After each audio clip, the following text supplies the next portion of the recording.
వేలాది మంది కాదు, లక్షలాది మంది కాశ్మీరీలని, హిందువులని ఊచకోత కోసినటువంటి సంఘటన 90ల్లో జరిగింది.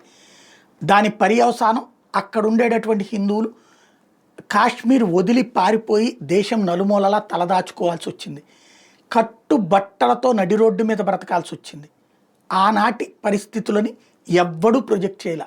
మీడియా కూడా హైప్ చేసింది, హైడ్ చేసింది. అదే హైప్ చేయలే, హైడ్ చేసింది.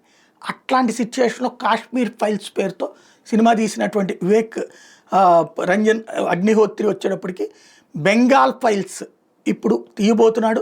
5th సెప్టెంబర్న లైన్లోకి రాబోతుంది. బెంగాలీ ఫైల్స్ ప్రపంచవ్యాప్తంగా రిలీజ్ చేయబోతున్నాడు. రాజీవ్, గాలివ్, చాలివ్ ఇట్లాగా అనేక మందికి సంబంధించినటువంటి వాళ్ళని మతమార్పిళ్ళ, లేకపోతే హత్యల, అరాచకాల ఏం చేశారో అవన్నిటి కూడా ఇందులో చూపెడతామంటున్నారు. ఏదైతే నవాఖలి టు కాశ్మీర్ ఏదైతే జరిగిందో ఈ వీటి అన్నిటి వెనకాల ఉండేటటువంటిది ప్రీ ప్లాన్స్ ఎట్లా చేసుకొచ్చారు అన్నటువంటిది, హిందువుల మీద జరుగుతున్నటువంటి ఒక పెద్ద కుట్రని ఇందులో చూపెట్టబోతున్నానని చెప్తున్నాడు ఆయన.